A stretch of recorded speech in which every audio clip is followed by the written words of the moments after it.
પરદેશમાં પણ ભારતીય સંસ્કૃતિની સુવાસ ફેલાયેલી છે।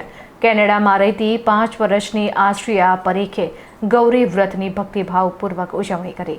પરદેશ જાકે પરદેશિયા ભૂલ ન જાનાની ઉક્તિને સાર્થક કરતા વિદેશની ધરતી પર પણ ભારતીય હિન્દુ સનાતન સંસ્કૃતિ અને પરંપરાઓ જીવંત હોવાનું સુંદર ઉદાહરણ સામે આવ્યું છે। કેનેડાના મેનિટોબા રાજ્યના વિનિપેગ શહેરમાં સ્થાયી થયેલા વડોદરાના પરિવારની 5 વર્ષની બાળિકા આશ્રિયા પરીખે ગૌરી વ્રતની ભક્તિભાવપૂર્વક ઉજવણી કરી હતી। વડોદરાના માંજલપુર વિસ્તારના વૈષ્ણવ અગ્રણી અને ગાયિકા શ્રેયાબેન આશ્રય પરીખની પુત્રી આશ્રિયાને ઘરાંગણે જ વિધિવત પૂજન અર્ચન કરાવીને આ વ્રત ઉજવવામાં આવ્યું હતું।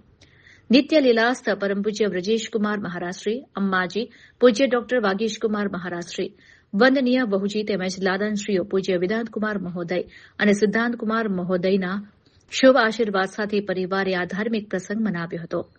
આજના આધુનિક યુગમાં પરદેશ વસ્યા પછી પણ પોતાના બાળકોને પાયામાંથી જ ભારતીય ધર્મ, સંસ્કાર અને સંસ્કૃતિનું જ્ઞાન આપીને આ પરિવારે વિદેશમાં ભારતીયતાની સુવાસ પ્રસરાવી છે, જે અન્ય અનિવાસી ભારતીયો માટે પણ પ્રેરણાદાયી છે।